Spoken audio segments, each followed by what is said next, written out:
अस्सलाम वालेकुम। आज की वीडियो में मैं आपको बताने जा रहा हूँ उस्ताद की कितनी किस्में हैं। उस्ताद का मतलब है उस्ताज़, जिनसे हम किताबी इल्म हासिल करें। तो आज की वीडियो में बहुत कुछ जानने को मिलेगा। चलिए हम वीडियो शुरू करते हैं। बुनियादी तौर पर उस्ताद की 3 किस्में हैं। जो कुछ मैं बताने जा रहा हूँ ये आपको किसी भी किताब में नहीं मिलेगा। मतलब इस तरह का कोई मज़मून आपको नहीं मिलेगा। मैंने जो अपनी ज़िंदगी में तजर्बे हासिल किए हैं उसकी बुनियाद पर मैं अपनी बात रख रहा हूँ।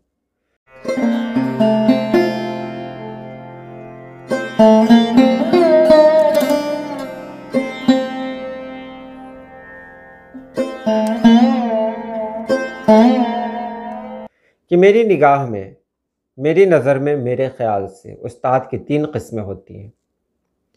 ये 3 किस्में जो होती हैं, जिसका जो सबसे पहली किस्म है वो है फ़ितरी उस्ताद। एक उस्ताद जो फ़ितरी तौर पर उस्ताद हो।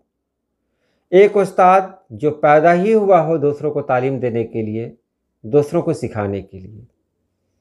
ऐसे उस्ताद की तादाद कम होती है, लेकिन आज भी माशरे में ऐसे उस्ताद मौजूद हैं। हाँ, इस भीड़ में वो गुम हो गए हैं, क्योंकि उन्हें पहचानना आसान नहीं होता। ये फ़ितरी उस्ताद वो होते हैं जो अपने बच्चों से बड़ी मोहब्बत करते हैं, उनके मुस्तक़बिल के लिए हमेशा कोशां रहते हैं। सबसे बड़ी बात यह है कि उनसे मोहब्बत करते हैं, मोहब्बत भी ऐसी कि हर बच्चे में उनको अपना बच्चा नज़र आता है। ये फ़ितरी उस्ताद होते हैं। ये ऐसे होते हैं कि बच्चे के दिल में एक ऐसा जज्बा जगा देते हैं कि बच्चा इनके पास आने से डरता नहीं है, बल्कि बच्चा इनके पास आकर सुकून और तहफ़्फ़ुज़ महसूस करता है। ये इल्म में भी अपनी पहचान रखते हैं, यानी मज़मून में भी माहिर होते हैं, और इनके पढ़ाने का जो अंदाज़ होता है वो भी अलग होता है। इनकी ज़िंदगी इसीलिए मतलब वक्फ़ होती है तालीम के लिए।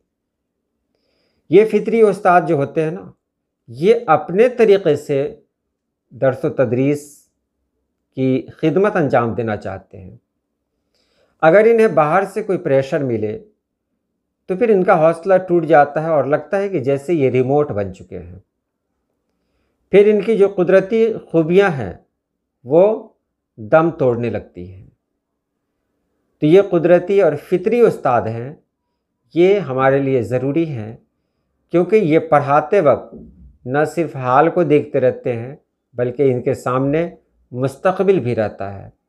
हम क्या पढ़ाएं, कैसे पढ़ाएं कि बच्चे आगे की तरफ जाएं। फ़ितरी उस्ताद की जो सबसे बड़ी खूबी होती है वो ये है कि वो बच्चे को अच्छा इंसान बनाते हैं, उनके अंदर सही और गलत की तमीज़ पैदा करते हैं, उनको समझाते हैं इस दुनिया के बारे में। दुनिया की जो उरूज है, ज़वाल है, नशेब व फ़राज़ हैं दुनिया के, ये सब बच्चों को समझाते हैं। उसके अंदर एक ऐसी शम्अ जलाते हैं जिससे वो बाकी बच्चों से मुमताज़ रहे। तो ये फ़ितरी उस्ताद। दूसरे उस्ताद होते हैं जिनको कहा जाता है कसबी उस्ताद। ये वो लोग होते हैं जो इस पेशे को, यानी इस अमल को पेशे के तौर पर अपनाते हैं।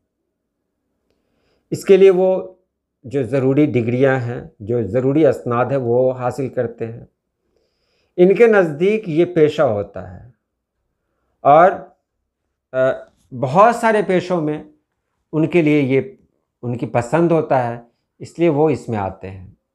इसके लिए वो तरबियत भी हासिल करते हैं, ट्रेनिंग भी लेते हैं, और ट्रेनिंग लेने के बाद जब इस पेशे में आते हैं तो ये बच्चों के साथ उस तरह तो नहीं जुड़ते जिस तरह फ़ितरी उस्ताद जुड़ते हैं, लेकिन फिर भी चूँकि इनको तरबियत ही ऐसी दी जाती है कि ये बेहतर चीज़ या बच्चों को बेहतर बनाने के लिए मेहनत करते हैं।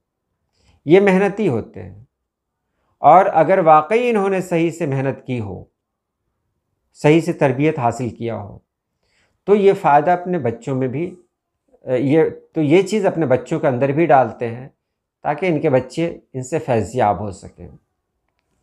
ये जो कस्बी उस्ताद होते हैं, ये बच्चों की फ़िक्र करते हैं, लेकिन बच्चों के साथ साथ अपनी भी फ़िक्र होती है। ये एक ख़ास टेंशन में होते हैं। इनकी ज़हनियत ऐसी होती है कि हम खुद को थोड़ा अच्छा दिखाएं, दूसरों के सामने हम अलग दिखें, तो ये ज़्यादा इनकी ज़हनियत होती है। ये लोग बच्चों को बहुत अच्छी तालीम देते हैं, लेकिन तरबियत में ये शायद उतना बेहतर नहीं कर पाते हैं।